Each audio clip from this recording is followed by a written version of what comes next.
Una buena manera de conocer la cultura de un país es a través de sus leyendas urbanas. A través de estas mismas nos podemos dar cuenta del pensamiento colectivo, que es lo que sacude a las masas de dicho país.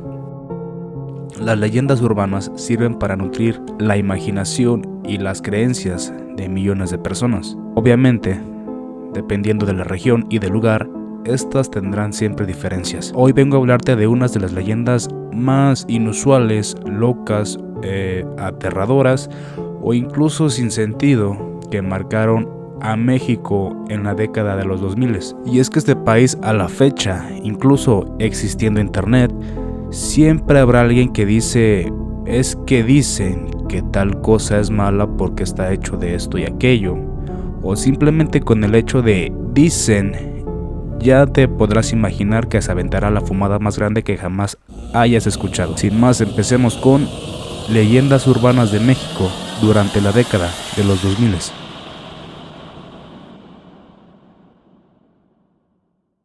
Jeringas con sangre con SIDA. Esta leyenda se popularizó bastante durante esos años.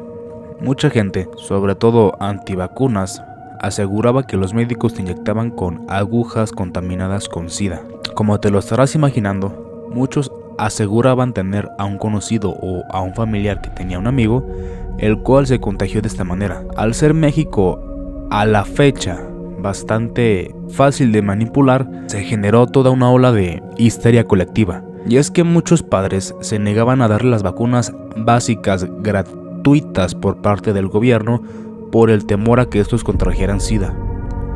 Obviamente hubo campañas que se dedicaban a desmentir esta leyenda, la cual solo generaba pánico entre la población. Y es que si ya de por sí mucha gente veía con malos ojos al gobierno, que esta leyenda se haya popularizado tanto no ayudó en nada, ya que durante mucho tiempo era mucha la gente la que se negaba a tomar las vacunas, por muy necesarias que estas fueran.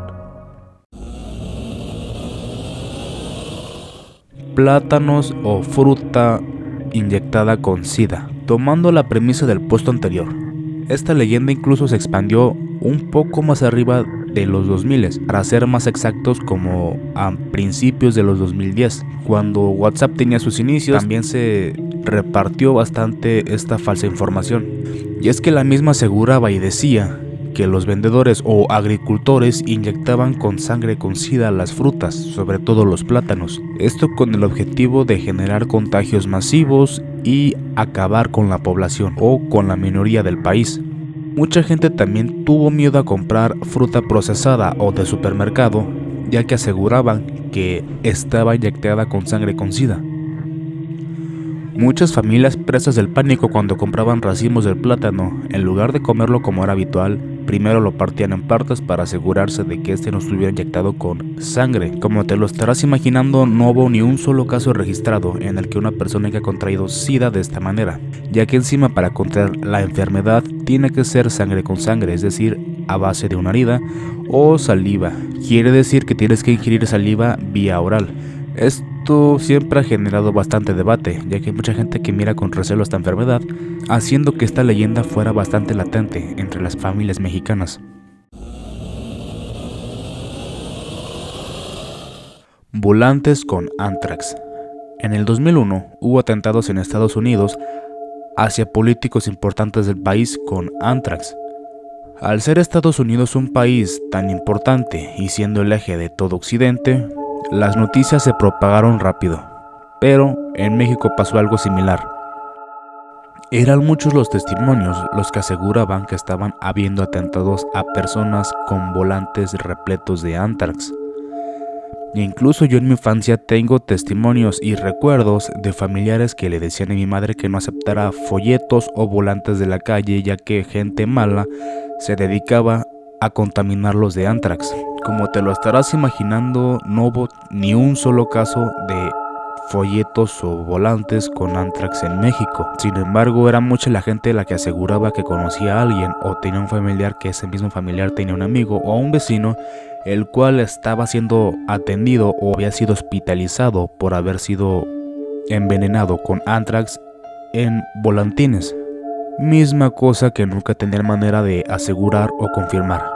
Así que no no hubo ni un solo caso de envenenamiento por Anthrax en México, siendo una leyenda, en base a mi experiencia, que sí tuvo bastante impacto en la memoria colectiva de México.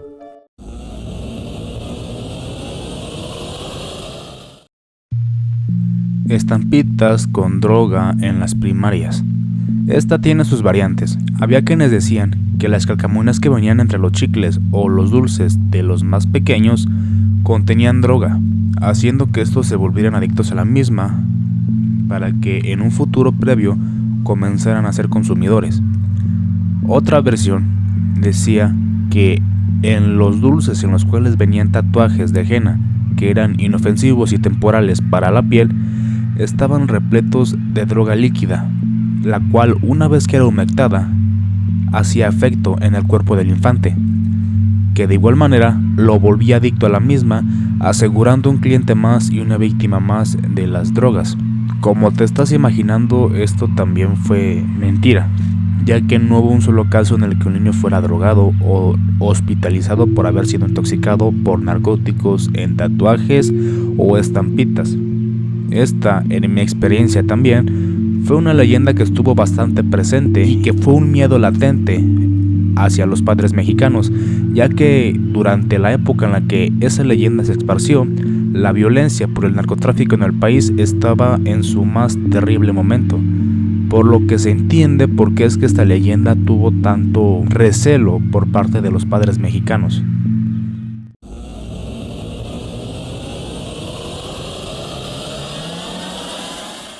De nueva cuenta, siguiendo con la premisa del puesto anterior, dulces con droga.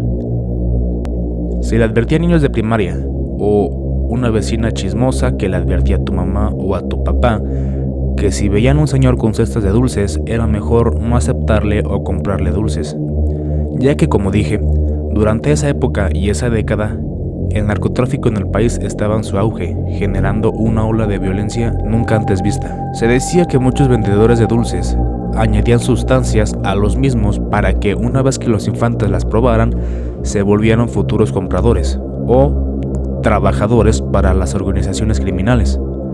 De igual manera, nunca hubo casos en los que un niño fuera hospitalizado, detenido o descubierto drogado por haber consumido algún dulce. Nunca se supo nada, se aseguraba, pero no se demostraba. En general, durante esa década había muchas leyendas urbanas que giraban en torno a las drogas.